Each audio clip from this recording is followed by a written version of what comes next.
এই সেই বিখ্যাত। ওই বাসা ভাই আইন উঠ দেখে গা যাবেন। আসসালামু আলাইকুম। ওয়ালাইকুম আসসালাম। চলেন মিয়া আসেন যাওয়া যাক। আইন। এই সেই জায়গা যে জায়গায় উঠতি বাধা।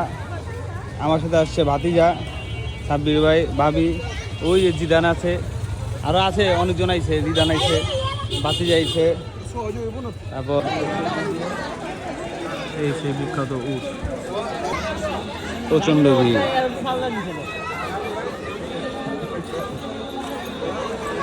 আসো আসো, এসো এসো, উট দেখা পড়ছি। উট গাবতলিতে যত মানুষ উট গাবতলিতে দেখছে, অর্থে বেশি মানুষ হেনে দেখতেছে লাগে, ওই ধান কামাইতেছে। এই মহিষটা কাটা হইব। এই লো একটু সমস্যা নেই, অন বয়া রয়েছে তো, রেস্ট করতে যায়, ঠেলালি করে না। মাশাআল্লাহ গরুগুলাও সুন্দর।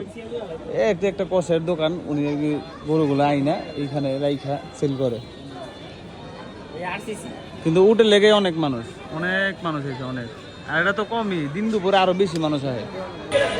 উট দেখা মন ভরে গেছে, আমি বাড়ি দিয়ে গেতেছি গা, বাড়িতে যাই, রেস্ট করি। ঠিক আছে, আবার কালকে সকালে, কালকে যেহেতু শুক্রবার, কালকে আবার একটা ব্লগ হইব, রিলস হইব ইনশাল্লাহ। কালকে যোগাযোগ করবো। আসসালামু আলাইকুম।